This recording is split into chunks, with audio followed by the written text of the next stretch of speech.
na meka enkokon ketenkete initiative no ho asem Ghana ye nsuade Ghana meye ohui ye nsuade especially NDC for nsuade sa enkokon ketenkete initiative under the leadership of Nana Addo Akufo-Addo and I say under the presidency of Nana Addo Akufo-Addo and under the leadership of Dr. Awusu Kutofriye I introduced this program I friend enkokon ketenkete sabre no na ofreno railing for food and jobs enti monko he back enko document no Dr. Kutofriye echiche enkokoma ochiche prekoma ochiche na odwanma ene emponchema edema enkrofo se omonye nkoye womo na yefano railing for food and jobs. What was the significance of that policy no?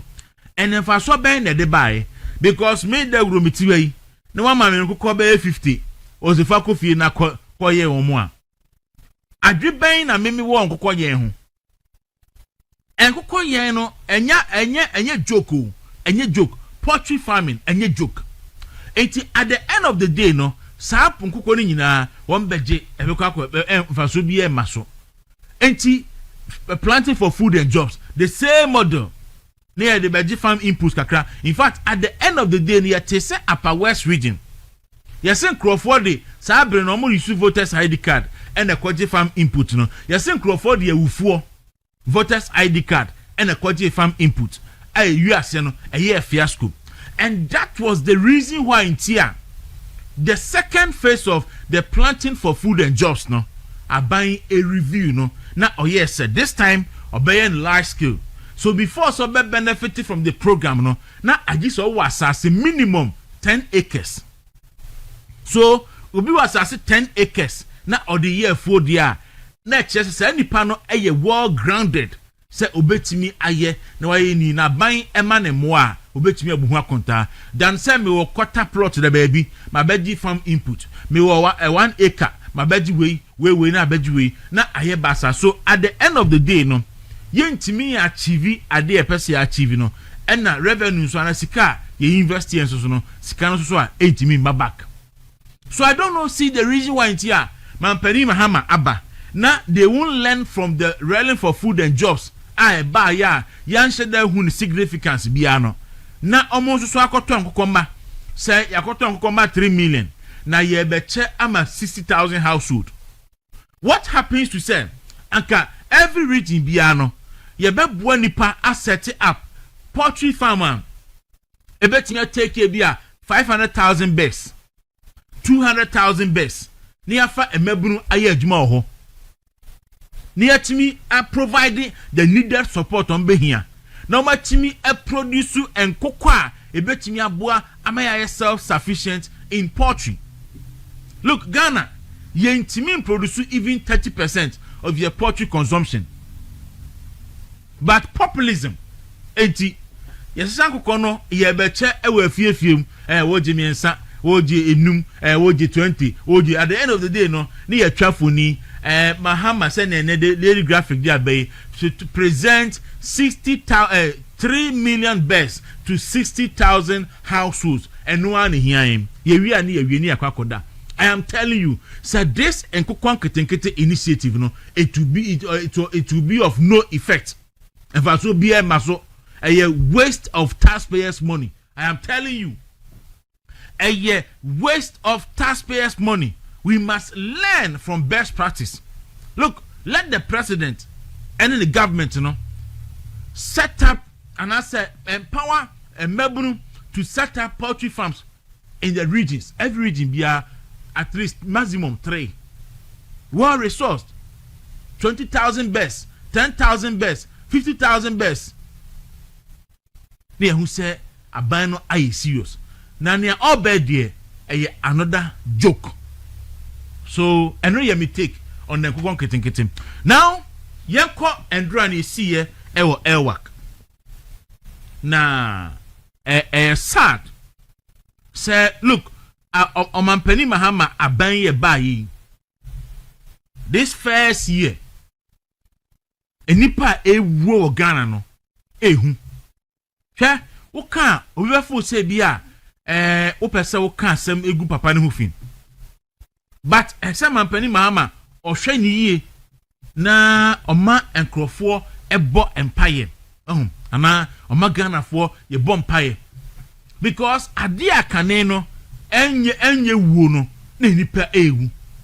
Nipa kunwe wo ha okọ achievement mu a almost every day abajuma ni koya adwuma enaye na abonu tuaku no ofa ha na we yakunwe na police for enne na soldier for kurakuratuo na we yakun ha na nke ba ne sen say ye kwa kofa police for enye we ni edi kan fa police for Ghana enye we ni edi kan fa soldier for Ghana every year bia ban be se obefa soldier for bia no yehu sa ne mai bi ewo ebehu nipa dodo nipa bebre endra make say stampede na bisi okumase nipa enum na epra enkran yesi enipa nsia ene wuyo mu nyina ye ma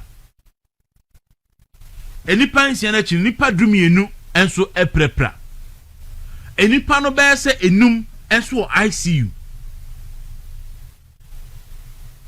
ede na asie ye fa soldier for yes soldier for kura no munim some person mu fa nipa only 4,000 nipa only 4,000 no maton forms about 60,000 maton forms ama nipa emabunu about 60,000 out of the 60,000 no we are learning say just about half of them about 30,000 per and they qualify and about 30,000 no and see a selected 4,000 out of the 30,000 and see a selected 50 4,000 so about 56 the 4,000 people and you best selected from the 60,000 a 56,000 yeah into me for my jumum. But what is the essence you beton sa large number sa de we aba ho asama bakwa say ye nim se betimi afa nipa 4,000 adan ye ton forms edema emabunu 60,000 na we NDC aban hwe plan ye akohwe asi ne asi wo ehoyi ehse amohwe ehyehyeye a ewo military ho ni na aban sesa eya na empempi no competent people ebetimi aye adwuma no aye bi pan no they are sideline your mo because you feel some ya ban bi nkrofo nipa ye hu ne course o school placement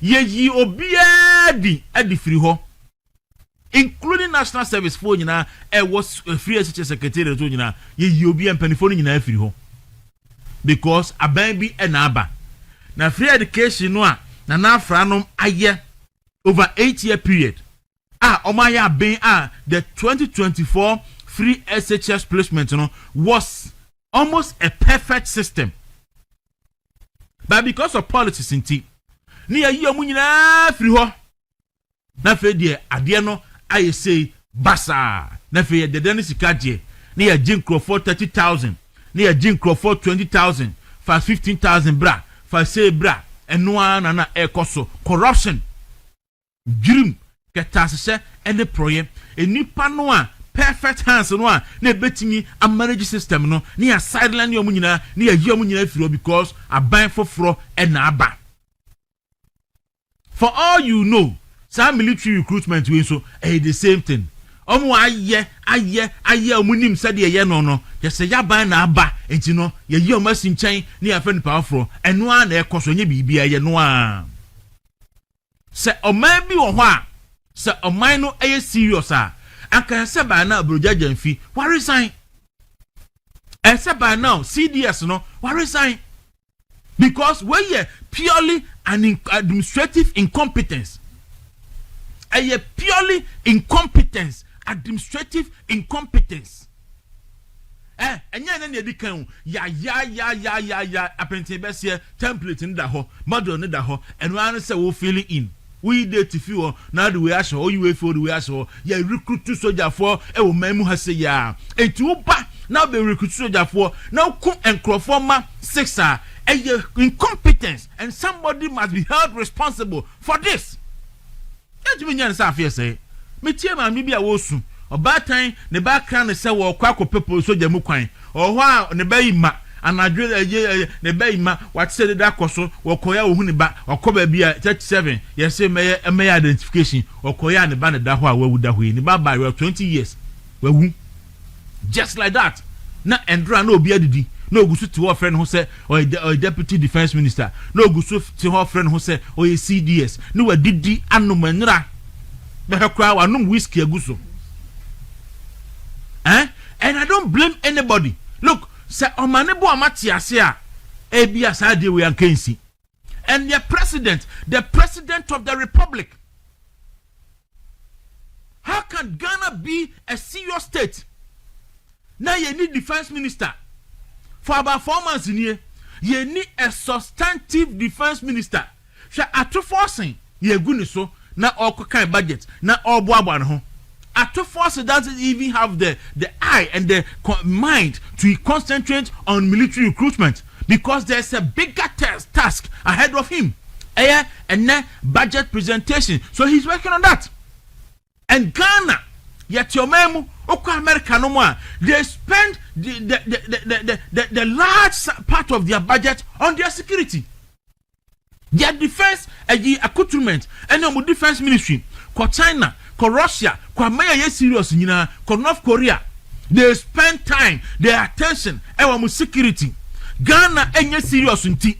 Yes, defense minister akwakotsena plane mu ama report e ka kire say plane no na safety equipment bi here wo mu na enim na defense minister tram na nationals ni wagu na bosomi na ni na mampani ni say on appointed defense minister no bi nya acting nipa no so nya acting so no adwuma egu no so no edo so si otwe hu wi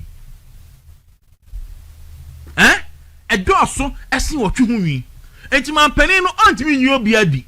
The reason why it's here ultimately you be able say what that when you duty so because I am company now say 4 months with defense minister who now want me appointed defense minister for 4 months there what that it's a better than say appointees need be incompetent in their delivery you have no business you can't sack them.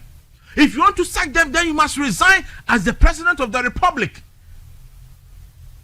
Anyone nipa ena eni ho Mampani Mahama eni nipa qualified to be the defense minister of Ghana and what is it?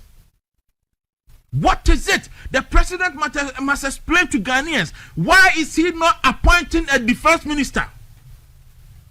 We can't continue to joke with our security and that's West Africa and pay minya a yesel ko a yena Western to Northern Togo terrorists for Johan Yinafa Oko Burkina Faso, yenim ni akoso ho.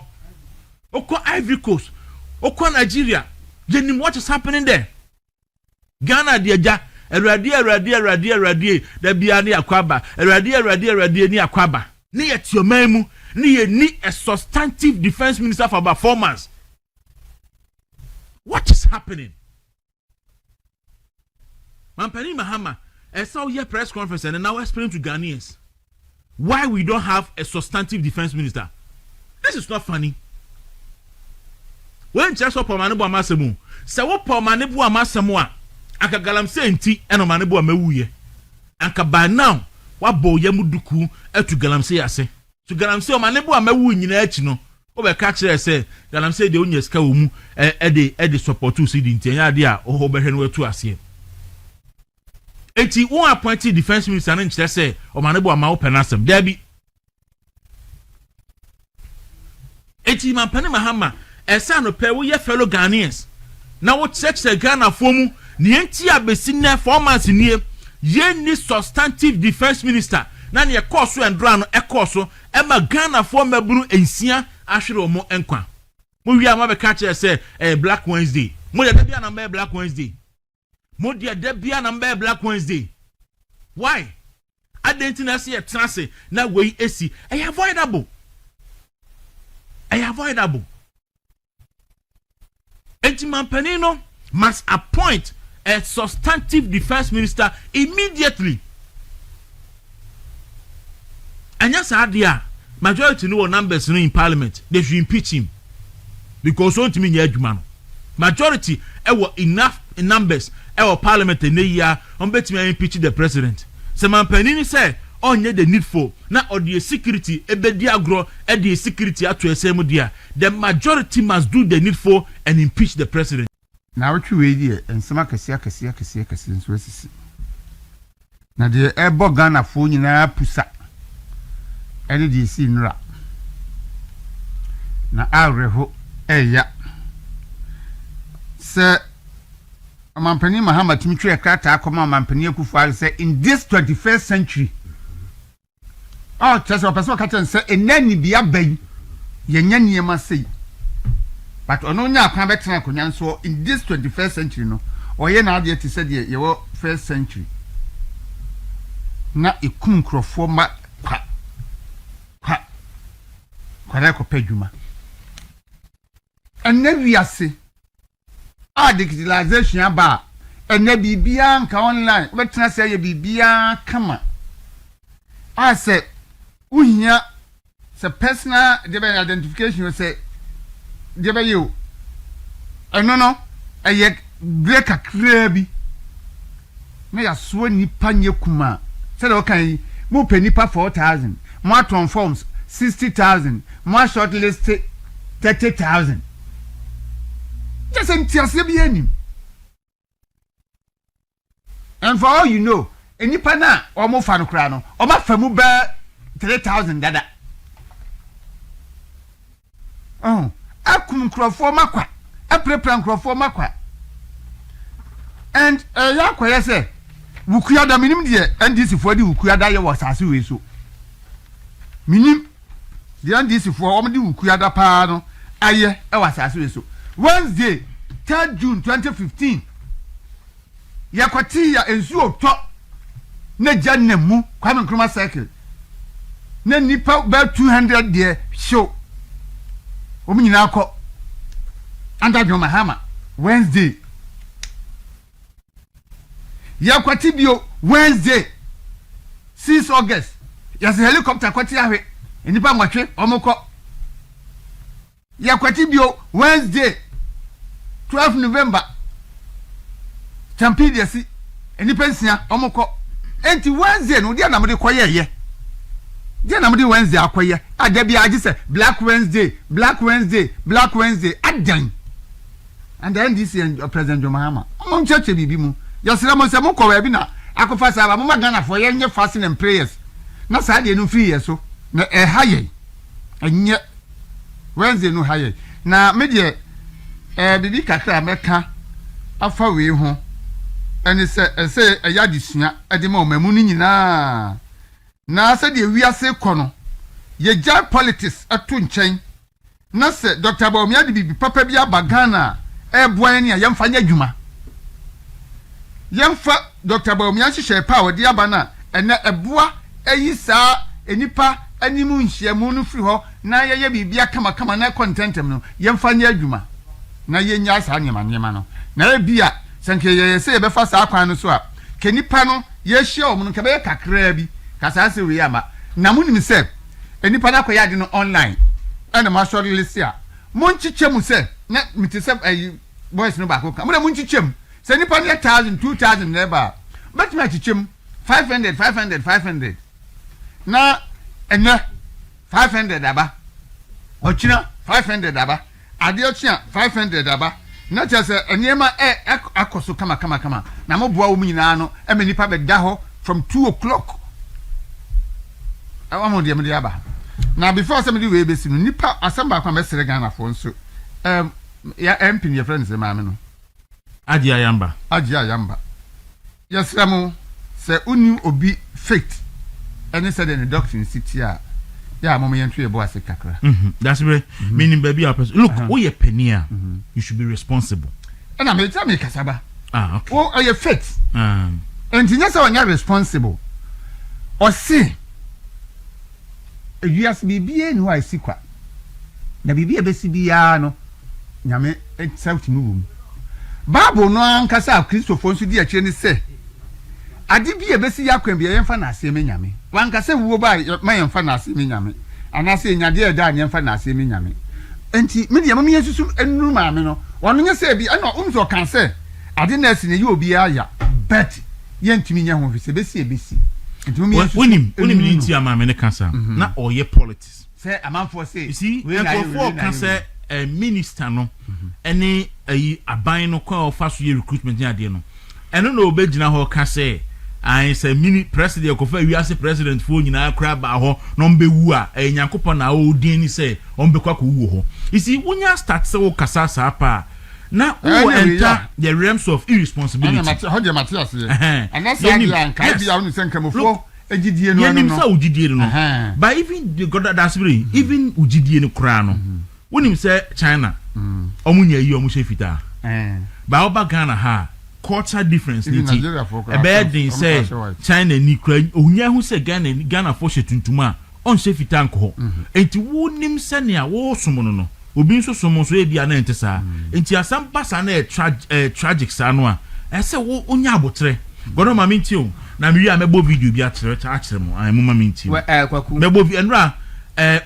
James Agaga etwa parliament am speaker expose no we be speaker enra ogina ho no apa ne ho ntuma and this for ni atro so ya nwanwa se oboa and this ni tro dey se nyama ono ani speaker na che no enra na odivia che no kwaku isi de bebe da se be ka koye na yeah wama the proper perspective se maame no yenye nyina nim sidie enkamufo gidie ewo ewu wo mosom sidie siti o madwen ewo ewu ho etsenka wo ka we in isolation enanka wan ko kase ko fa president se ebiase president nyina beba beka ho a enka yeni nche da nya problem but the fact is saying kase ayense hu no kan ye no say ye ko fa wiase for president nyina ba hokra akanyankopon odin ni so be what do you mean by that it parliament na wo ho no kwaku said the next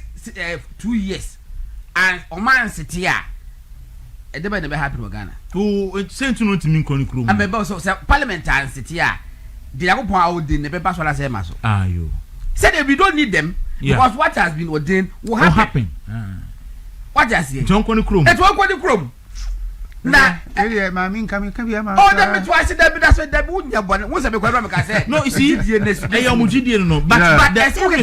Preambles, no. Then the say she was doing politics. Preambles, no, at the height of fair the same insensitivity. Nani per well, could say you will see your Bible could taste baby where you won't. Naka will be by ya, can be sorry, ya. For the wages of sin is death. I try to Bible. Can you imagine? But Apostle John Pra, Papa, Mammy, we use and Papa, we na Omukwe, Yina, ya double say. Osofo, Uno be wa, or catch and say, Yamid, Yamin, wouldn't love you are now soon. Ubuni at the bay. What we are boy affairs the Roman 6:22. Not Daho, what caca, and who said that you Bagoku substantive issue, and he said. I was saying, you see, it say, ya ferry. Ya yet de at the quasem, ama and crying in Sia, a wooka. I had to quasem moon. What back could be a dream. Now, may they be because say, I didn't yin to being a same. A nipper will win. Or Mombra, you used to be a fancy, alphabetical order. ABCD4 and the Mombra database no. We can say omo issue numbers. Serial numbers will be added so. Into bet me issue serial numbers no. If 01 to be 0500. Mombra. Yes, 500 to be 1000 most next day. Enye no ano no. No mama hu nipa mbeta accommodate. Etiwe de me eyen mu guase se mo man Ghana na ya. Onim ni ntia.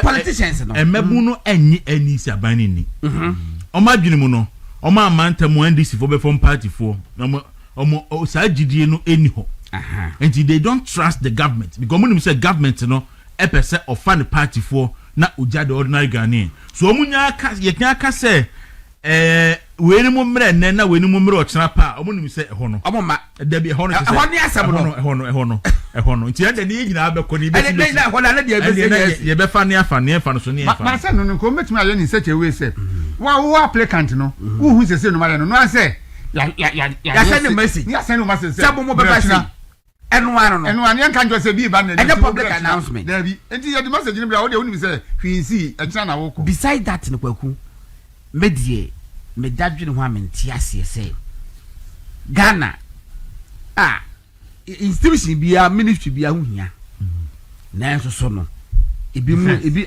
ayefutini ye bi de bi achi kwaku yentimi ntina ho nkase ye ni finance minister yentimi ntina nkase ye ni interior minister yentimi ntina nkase ye ni affairs attorney general yentimi ntina nkase ye ni defense minister for 3 months see debate o man ni defense minister na ndi ma obi kra na o wada agimpo ankeye na ba to force adwuma de enti se gunu so no wada the defense na to force no mu kopa na sina wo hunu na sini opana ho hunu na sini mo aha a finance minister na command defense minister aka ho want me nya adwuma no wo ye superhuman krampa want me nya in reality especially by and kind budget statement for me for the past 1 month I did before the defense ministry ko bo what the bampo wonti because the near brave hwe nkontem o man panyin ye bibi Reverend Team for I remember last month I started can say we no mu dinatem kwako die adwene say Ashanti minister no mo dinatem baby I say Ghana wo no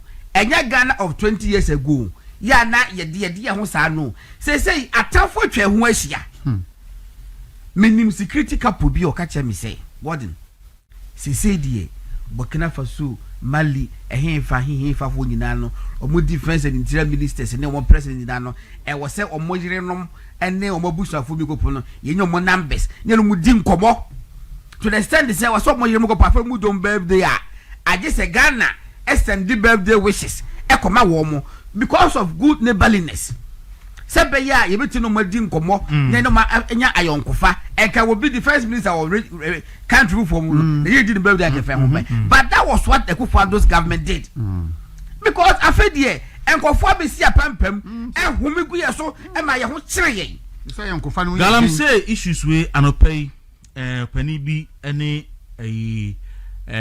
medi enkomo na o kire ehu a this galam say issue no eye any terrorist for any mu a any near more ye no a she say ehu na obi o de nationals bebre Nigeria for promote Obachi na different ayo from Burkina Faso any Mali but I was Nigeria for the you know it say that but Obachi me say bebre because Burkina for good Ghana kwaku mamenye prof say Professor Nyako okay also was sending a message okay shena fa message ni majesty ma me na on shena on act on UNCC na say yeah Professor Nyako no pay a very good morning to you my more videos me no one James Agaga on as chairman of the Interior Defense and Interior Committee of Parliament Odintro say NDC MPP aban so no na ya centralized recruitment ni nyina of akon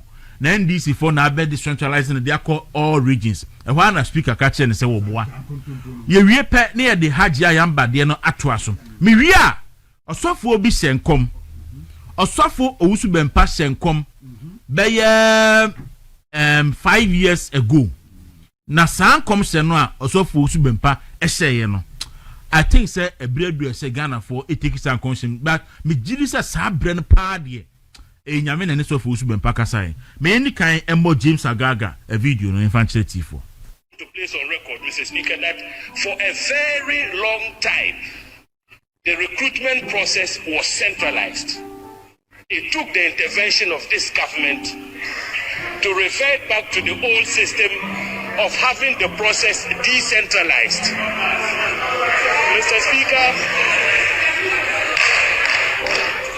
Honorable member, factually you are incorrect. Factually you are incorrect.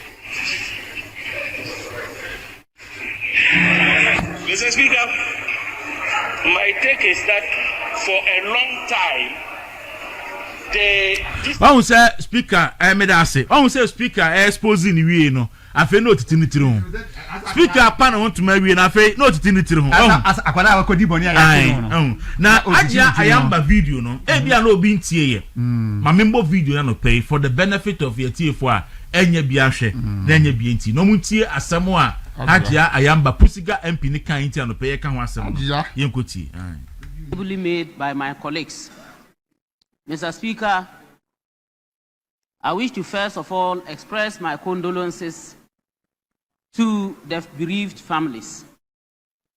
It is really, really very painful to have our children to go for recruitment only for us to lose them.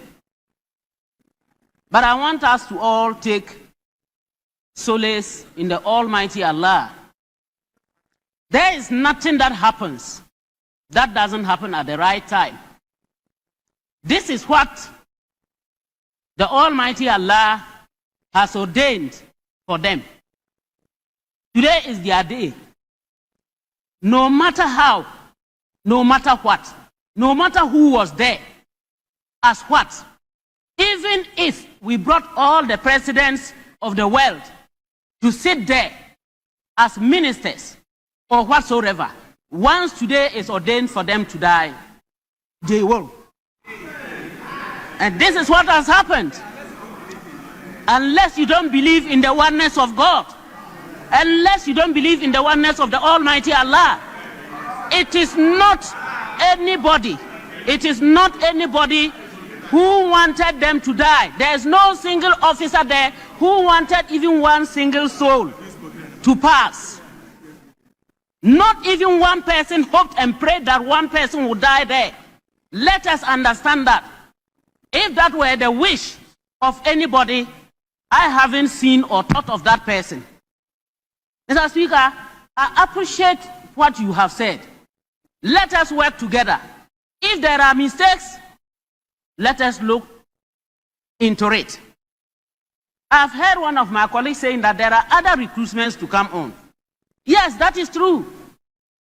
It's a very big lesson, and we use the problems that have occurred or the mistakes that would have taken place. All right, so where Hajia Ayamba Nana or responded to minority members Libya Momoka about administrative incompetence na akoso. E ho na man who can say ya kofa wiase president nyina kra by kra ya o deni senkola ne be wu no on be wu afiasa. When ma irresponsible, reckless, very reckless. I know the senka o say no see be ya brenti a aka mebo ohun kojo pon krumani ohun say na you are free part o just say wu aka na bo atachia e de ne ba enso a atachia no di ho no no atachia ho atachia no ide ho no so atakari no dabi no atachia no o parliament atachia we da say MP na nya atachia ne hwan no me when people start attaching really say o ti tu di no kakra you see waku why na me hu no da e bibi ka cho say na nye wo no e wo no point me nye wo no chamber with one who you cry. Okay, then and my memo say video we somewhere 2020 also penny bi esen kombi e okurum hasin say ensasa mampani Mahama efro Ghana konwa ne bio also of penny no ehye san komwe 2020 yanko he video ni mra one po adomo kire ene kasai reject no neko David in chain neko kwa anoint ne ya king because ono na machusu no enti onyame timi reject king ana president emo onyame say choose another king ana say president scripture. Has God rejected President Mahama? Oh yes. Why? How? Emoja won nsa ho. Why? How? So owo spiritual eye na se obeka no kra ohu clouds a ewo Ghana ha no mo a obi face e she clouds no a e she tears onyame bu afu. Say that again. Unu ade afere clouds. Yes, mununkum. Obi anim e she mununkum a e she tears God being so good, onyankopon sman angels, se omumfa bow, and so tears no, se beya and drop down, and tisa calamity, ebesi o meimu. Because onyankopon se, ne ma e organa ha, no watie ne man paibo. Nti punishment bi a e se to man bi so, ana o man so ena mo binti, wa man angels, at the bowl, aso so, eno mudi asin chen. Eno onyankopon se Ghana for nim na so mu go wrong against the onu nyankopon decide no say Charlotte say yo say ye hwan yo onyankopon be masa ties no agu Ghana na se gu Ghana esuma Ghana for e be experience no ene bra Ghana for be bre no obi antimi blame nyankopon because getting more controversial and more complicated, Bishop. Shane so be many ni west ene ne nine ene ne nsa ene onyankopon di na gina honom e twen judgment na sani pa ko na wi e be miserable. Say that again, Papa. Ne kasa in Proverbs. Yes, I'm following. I believe that you are confused. I am. But Ghana and penifo bebrebe a hypocrite. Excuse my language. And men of God pure Ghana no mo person be kan kure. Obi timi sore ka se die ntina we a propheter. Who prophesy about election. He's the same yesterday, today, and forever. So Nyankopon use old prophets. And we prophesy. After government ho. Next already 1 Corinthians chapter 12 verse 28. No Nyameka se ma frebi ama government. Not just a sound of from Kasano. They don't know their scriptures. Omuko read the Bible. Onyame na sing no Onyame na tu hene. Onyankopon kasa efa o mebia ho. Onyankopon ni wo mebia akonya ho. Obi bi obetina o man bi akonya so onyame nim hu bi so obefa kwambo ni so obewie mo so obede onyame nim hu bi but judgment ni duru hono ma God will judge you. Very powerful and animated statements from you, Bishop, but let's come back and pick it. Somebody's face in the clouds shedding tears, and that's part of the reason why President Mahama may have spiritual difficulties, according to you. The person who is in the clouds, is he a Ghanaian? Why Ghana? Is he alive? No. He's dead? Yes. When people die, do they stay in the clouds and shed tears? Yeah, were tokens and symbols. The American is symbolic and it's true. Now, me person be a challenge me. Me kasa me kwa na me man of God. But I'm telling you, Papa, can you believe, sir? God is my witness. Between 4 and 5 means minda. 4 a.m. and 5 a.m. Yes. Mitimi su ema Ghana. Why? God is my witness. Why? I'm in pain because onyankopon e wo pain mu ema Ghana for. Because of what? Who has done what? Papa, I'm telling you, sir. BBS woman we say mu. I'm surprised. Send me petimi yes ade no. Is it murder? Is it what is it? Onyankopon bu afu. Enunti onyankopon bu fu so. Onyame bu afu na media me kasa so onyame prophet. Obi apon didi matema don't mind. Because mu didi matema me found because Jesus Christ we didi natem. Se Ghana fu onim no mu san ma John Mahama be president biema enima be sisi Ghana no obi antimi ntena Ghana. Mo pa mo date into. Well, these are strong words that you shouldn't be able to say. Oh, but onyame semenka. So I have to say it. Platform like that. Because we're going into an election. Papa, you are one man of God out of 300 men of God. Mr. Mahama is a Christian. Papa, the president has been in churches. So to arrogate to yourself the right to tell us that God says don't elect President Mahama. You can talk about who the prophecy says will win, but now you are telling Ghanaians and even threatening Ghanaians not to elect President Mahama. That's partisan. The reason I make us say, Onyankopon ebufui Jehoshaphat, because Onyankopon so rejected Ahab and then the wife Jezebel, because emoja woman saho, woman left here bosomsom. Timer. Are you likening that to something President Mahama has done? Mekaba. All right, Auntie Abusia, where prophet Owusu Bempa. I'm told, I draw my attention, said the video was 2016 and yet 2020. So said the man of God and the prophet of God, and okay. And then comes it, I will say, say Nyankopon so rejected the then former president. Inti say obabie mu a nsem we besisi no Ghana fo ntimi nso ano. Asem we de ye de besi ha. Yeah, no comment. There be asem bia no comment. Ntechemu bia ni actually.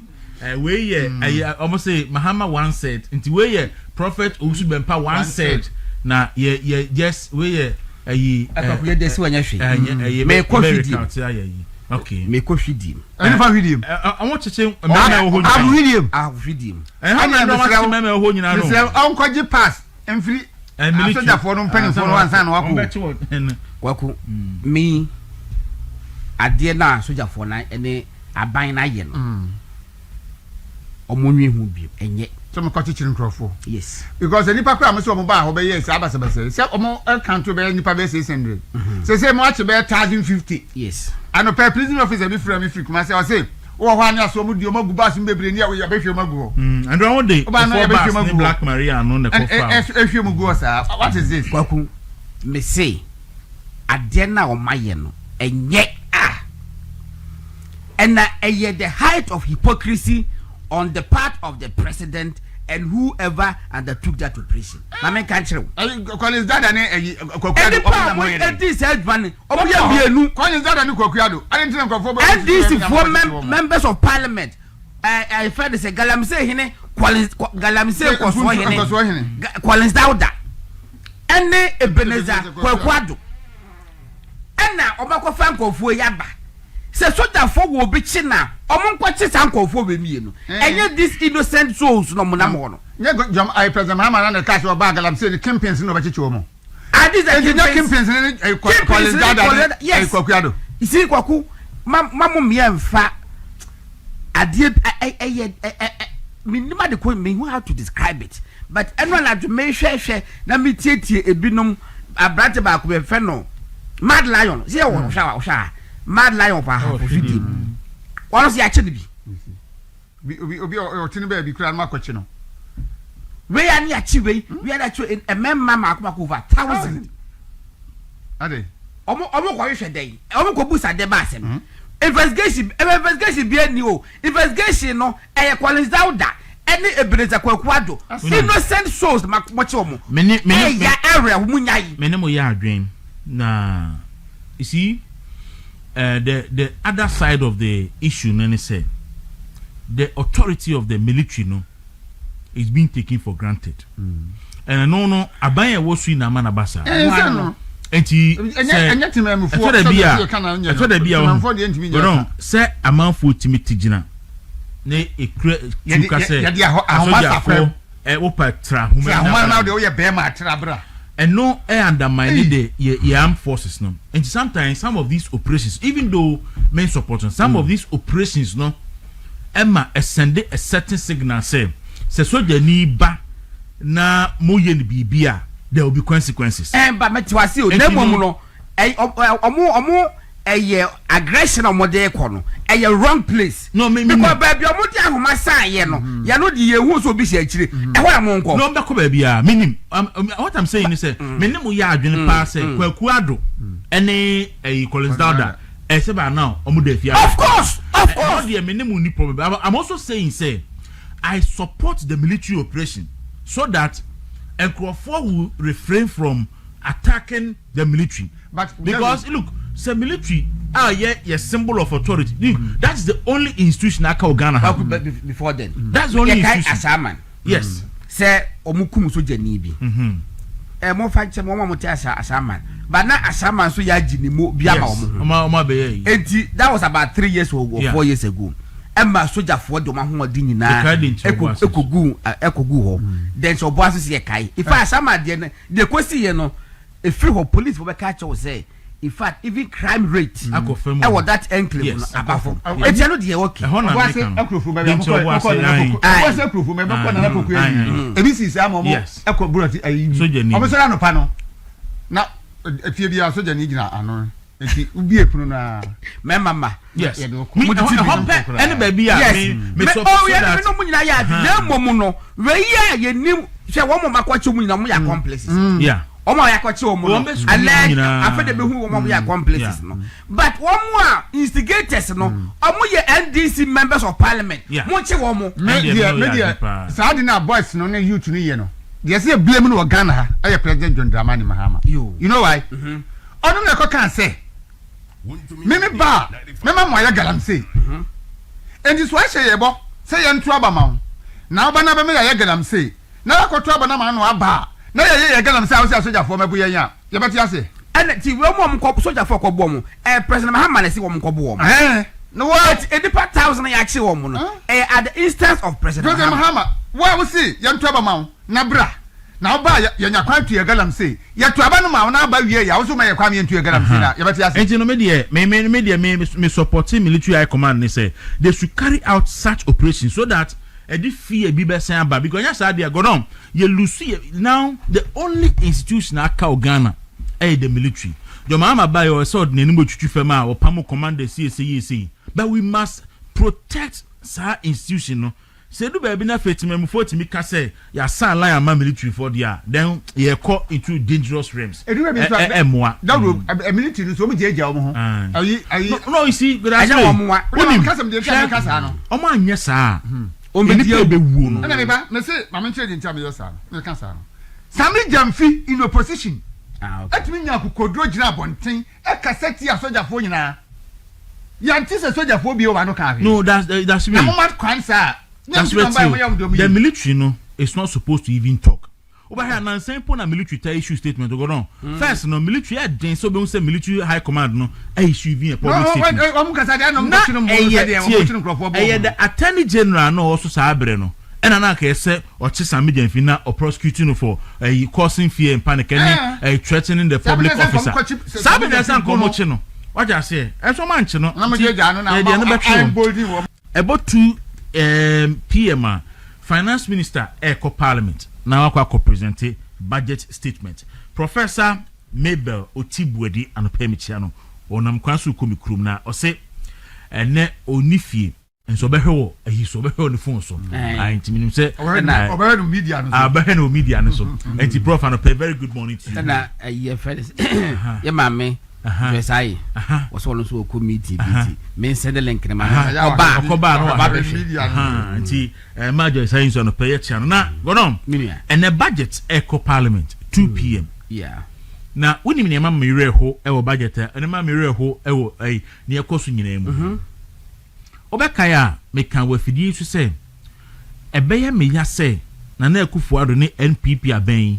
anum edura enyo na or set economy no on the right footings no na obeja ho ma NDC for abe inherited na omabom ho safo say na wota aka said yakofo e wata mills breso no ampani pa chart na to enti na me ka say inflation and na about 8% and na me ka say exchange rate and so no aba fama nam hovering around 10 point something 11 near ye aba be duru ho and na me no e ka say wo fa bibi say your debt ratio na akofam GDP no na ni nyina ne say NPP aban no enuma duru bi eden enyo na ene economy no ho faso Ghana fo enya ho faso na ne kase pa ne say bahomia eda twene ho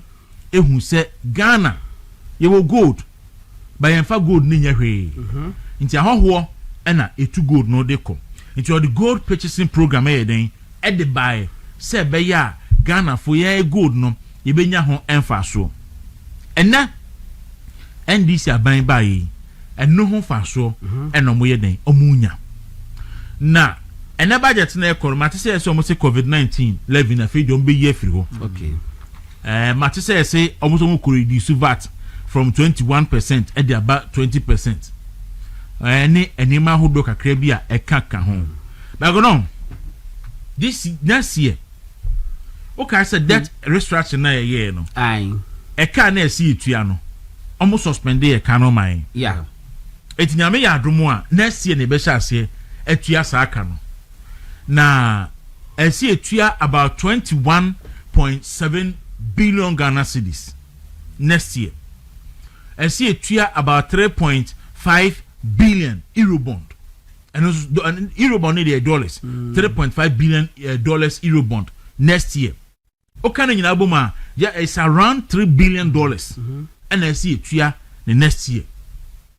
Na eho ene dua ibehu se aban no competent enough se obetimi a manage your economy no ana se ontimi manage na aban adwe nyina eda gold ne so because this year already we are injecting about $6 billion okofa gold almost every month we are the 1.2 billion dollars at the good system nim Ghana ba be transit point for West Africa $2 no be guma na abochi for na yi na ebi ko Niger na ebi ko Nigeria na ebi ko Togo na ebi ko ade eno ne ade aye den e koso o man Ghana mu sisi a eti aban no ne ma oye ni ochina okobo no ho safo hene wo MPP fo adunuma adu anwuma mo ye den omonom ye no ehu enti we the general overview of budget presentation na Ebano. I don't know what you have to say Anope. Kwaku dem say me kan say o ka say last be Dr. Addison. Philip NS Addison. Bank of Ghana. Yes. Eka say o pese o de Ghana cedi na yi ni dollar. Eba so de ba 8 cedis. Bank obetimi aye. Obetimi dia ba. Okay. Wo mi say wo kan say. Yes. And then no one twan tru. Ni panso nti ase. Na No ni mi nti kasa. Me gidi say enemrima MPP atifie. I also busa the question say why didn't he do it? Because kwaku wo ye ya nke Ghana enhye. Ye free bibi real politics. Real politics no eche say wo ye being practical and then pragmatic above one kasa wo morals bi ene mo ideology bi ya mo wo enti ya in the interest in the national interest na person make no and you say bia wo sakra na mamu bia mra be ha aban no na MPP fo gidi say ehun adni fa so kese tem bia obese sika every Bank of Ghana edi agu market no ama sustain CD no as against the dollar. And no cosmetic. Cosmetic. Say oba okwa dwum no aye makeup take a pa but drew baby ehun odu fie na say odware a Na o sini dadem. no o sini dadem ba kwaku ye kan ko say to the bi so elo so hu hia pa e to the bi elo so that time bi lo kwa bondin e to the bi hu hia say wa won wo yiri epie say bia wan say wa pese we make kakra bia what we say na ho ofe no ai han say kakra e to bia hu hia e wo say ke yes ani ama no. Do you know the reason why I agree real with you? politics, you know. The reason why I agree with you. And then because of say sani no cosmetic na enye reality. Yes. Who say intimi nya the effect on the economy. Intimi nya enkrofo intimi ntonema because purchasing power enkrofo no e wo fam. However, optics ni good. And one no. So say otimi eye ni say ya de kosi December 2028 na inflation am single digit. Na dollar nam 10 cedis 9 cedis. Na say ene gross reserve no. When say na Akufo-Addo eja 4 months of international reserve. And number the 5 abeka 4.5. Na say ene otimi keep debt levels no around maybe between 50 and 60%. What will you tell the Ghanaian public again? What did the can be a review? Meanwhile, no, or market was why worse off. Yes. Or market and Nema Otto, na as the museum model bottle water be or more comparison prices no 2024 and 2025. Yes, as ya a cosro. Because however, dollar 14 no. Yes. Na I don't need your 3 cedis. Now na dollar about 10 cedis no. E ko 5 cedis ya. Now so big job can say more time dollar you say yes 14 and then you say 10 11. Who teach them we saying? Real politics no more yellow. If I know real politics is Germany for practical politics. Kwaku, well, if you go, I say you got to about 2 weeks to election. Na ye bo prepaid meters. Na ye bisa say I dey na mobile prepaid meter crofo kasa. Yes, efficiency. Na me say what is the essence of efficiency? Oh, positioner. Yes, mu de bibia mo de politics. Yeti ho. Ene ene. Yes, ye koto passport ayi. Passport fees mu. So kan to kwa me ko wa. Ya ko wa na ye pure madness. Ya ko kan ya yes boy and a revenue revenue na wo de tifie no. Ska no de koi. Ba nim ne ya wum. Ne ya wum sa ye kobo twa yes ano. O te come what sisi ya. Why is that? Say he is more or less like a world president. Come on president. Yeah, ni din say won timu ni din keke. Me di esisa no nya seketo a. Wo sori a and na wakaso wo kọ King Charles was say pa Isiano Royal Sofre na ko inside. Yes. Ono odi same people for abroad. Yes. And then what to come on. What's why one call passport officer when the buafu and backlog go on say say mama Jenny. Sa passport ya wo si wo tumi. Jenny fa so ni so ni pa sekra na passport. Mama said da betum. Obetum. No wanya nipa bi nso so a ye eboa no. Na you see MPP for there no o ma bin. O ma ku school it wo ye calculation na no hwe we plus we minus we na say any consequential effect on the product na say edipa na nkasa bra bo mudia they think say ye no na hu nya it ye nya we na ema system no nkasa and take its natural course. Yes, but how long will the system take its natural course? And then and then we don't say, oh, we have managed to bring $00 to let me say meanwhile cars engine spare parts and then my dead friend on the bed a bit one about for jina kura na nipa ni nisko de beto inflation inflation say single digit just say what the share and never bo kruma e wo say the mass be no mo ye ne sa calculation be no but that is the real politics and trust NDC they will keep on doing real politics. That's why I'm saying say MPP for the month na 31st in Nchem. Okay. Then you who say there's one person that we are following, there's one communication strategy that we are using. Hey, go on. And now Roma Kuba Fika Simbi. Or say Dr. Baumi will be the president, but Bebre Pau. Oh, did you the reason why Bebre say, ye nyen sa fear say. Because said Dr. Baumi ba na party for cancer says no so tia. Ye ne be tia mu. Ayo. I say party for the tiam den because go on me see fi ha. Ayokobo twe ye so the policy ni ba no. Ye kan esa pe no mo say mo nko hwe mo ti movement TV odi diatem and then odi party no ni aban na broma aban ni co opposition no o te commonwealth and na odi ablakwa banya no wate so yi pato ablakwa che passport ni boss no Ghana egu pato ebe ntimi ntwa teacher for kan foreign minister ni atum ebe ntimi ntwa teacher for kan ye kan na muntie e ko kan na muntie ye wie no bi to na bodam ni bi ti baabi was say e ba mia e kremoni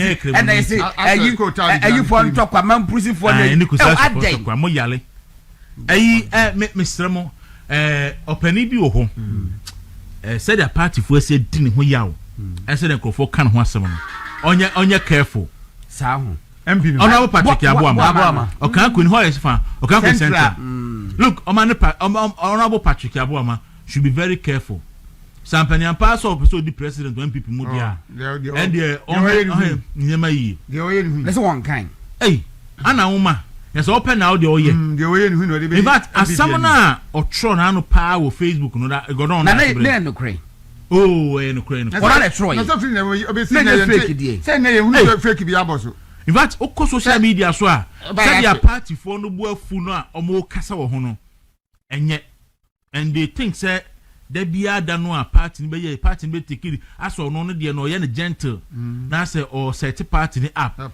NDC for abona ba so say and the ohwe social media super o nyansa nipa aka wan pipi mu no o we ni say aka hey papa munyai na oya ordinary sabet ma kotena fie ayo talk I say enra wasahene afanyo marking eko adom yes aka asembi wase ebra ye chiche ma wontu ewo yoku na wono wodi ayamsise wura parliament wura ho no wosia MPP for MPCB and wase na mo kwa wase osia Ashanti region MPP MPs miensa and wase na mo kwa so mu kofi na wase mo kofi sei Achim region chairman no mo ntela mo kofi wase ensema omo kan no ne rehwe na woye leader na eya bontinti and won't mean can sem na kwaku che say leader knowing who he is no onka etimi say na you so serious and they just go do bisia or say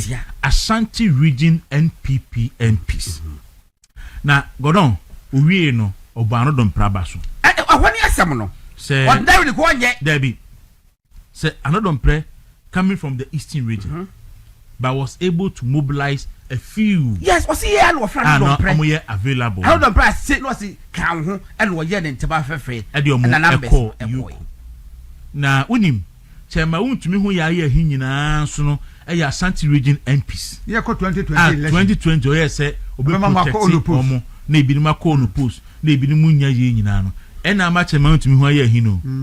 Me say minority leader. Mo de I boni tiri so. Ochina mebo sa video no you can see say na odi yaw ena eden ena kasa ti se omunya anka chema ntumi ya eden ya bonu mi muduam ewi aso ewi ase chema ntumi die ohunu die o mo pese be no ba mo aka no so mo hunu die beto mo da achi mo hunu ye se chema die wo hunu ba bia etan no free ba bia ha no free ba e bia nyame adum paebo na otumi aso ano mo hunu kwan ya mo die be fa so aba na se me obi aso bi nya abayamani a obo nsirhe no se nipa no ye jimi ni number 1 kwaku na me because abayamani wa hu obi abetumi nya emon kare o amecho da e court no enyina hwe yi ensusu Paul Yando ka se bi simple kra Paul Yando ka se bi o say first no kwa asore na ye bosofo ka say ye mompa etia abayamani a no ontre ne homo bo ho akwan e diche ma ntumi fa so no so o de beto so ko na e bukase ma pa etia nya abayamani a en ne bedi kan enra na Yando ka se bo abonte na meka se bia wo ka na agro seche ma untumi ntade kra ya je no o se na meka chi na o suppose wo de wa ka chi me na minim ntama ka chi until enra na me ne chema untumi ne nam na afede yakogye ne ntade ne free yuku chema untumi ntade o freeze ne ntade ne mpaboa enti die be ayi amambo ne ebu ko to a ofa naked emra dabi otan ne doso dodo wachi obi se wa freezing accounts atade wajiji ne ka atade a wa share so wo se maje wasi santade be over 100 omo jeni on tade e wo Ghana must go mu pa miensa omo jeni tade nya tade katam bebedo apapa bebedo opam 300 omo side nyina de ko ya se tumi pa mani patimi ya niam bia abanse sa hey e be freezing crop for girls kwaku ha da me no ya ne hodi on ye sa ne beba ana wanya careful so about the time abaje mo girls na go for use me say aban fisa sata ile mu ntimi nse freezing crop for girls an ko for freezing mo girls dia mo sa be kan na go for use kakra na de ba beja ba beje omunya nyim o mo be fa ho atumrika na mo fu so ye ni mo girls na na si ye baby omo ni omo na na mu nyina ye nim na kwaku emwa enye ye baby dis ni yen